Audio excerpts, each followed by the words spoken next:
తాకట్లో ఉన్న మీ బంగారాన్ని విడిపించి ఆ రోజు ఆన్లైన్ రేటుకి కొంటాం. Sharma gold company.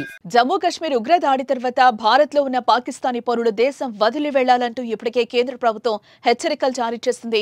ఇందులో భాగంగా 48 గంటల టైం ఇచ్చింది. అయితే కేంద్రం ఇచ్చిన టైం నేటితో పూర్తి కావస్తోంది. ఈ నేపథ్యంలో ఇప్పటి హైదరాబాద్ లోని పాతబస్తీలో ఉన్న పాకిస్తానీయులపై పోలీసులు ప్రత్యేక నిఘా పెట్టారు.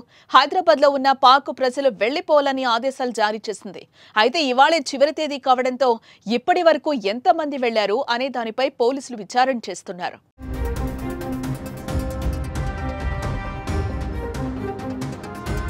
ఇదిలా ఉంటే తెలంగాణ వ్యాప్తంగా 230 మంది పాకిస్తానీయులు ఉన్నట్లు డీజీపీ జితేందర్ తెలిపారు. వీరిలో 199 మంది లాంగ్ టర్మ్ వీసాలు కలిగి ఉన్నారని, కేంద్ర హోంశాఖ ఆదేశాలతో ఈ లాంగ్ టర్మ్ వీసాలు ఉన్న వారి జోలికి వెళ్లట్లేదని, మిగిలిన 31 మందికి షార్ట్ టర్మ్ వీసాలున్నాయని, వారి వెంటనే దేశం వదిలి వెళ్లిపోవాలని అన్నారు.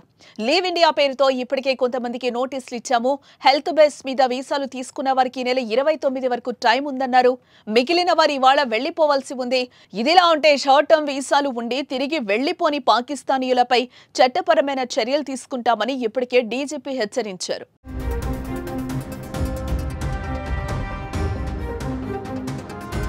ఇక ఇవాళ చివరి రోజు కావడంతో పాతబస్తీలోని పాకిస్తానీయులపై పోలీసులు ప్రత్యేక నిఘా పెట్టారు. పెద్ద ఎత్తున పాకిస్తానీయులు పాతబస్తీలో పరిసర ప్రాంతాల్లో ఉన్నట్లు గుర్తించిన పోలీసులు వారి కదలికపై నిఘా పెట్టారు. మరోపక్క వారు దేశం వదిలి వెళ్లిపోవడానికి ఇవాళే చివరి రోజు కావడంతో ప్రత్యేక చర్యలు తీసుకుంటారు. కాగా దేశవ్యాప్తంగా ఉన్న పాకిస్తానీలు ఇప్పటికే భారతదేశాన్ని వదిలి వెళ్లిపోతున్నారు.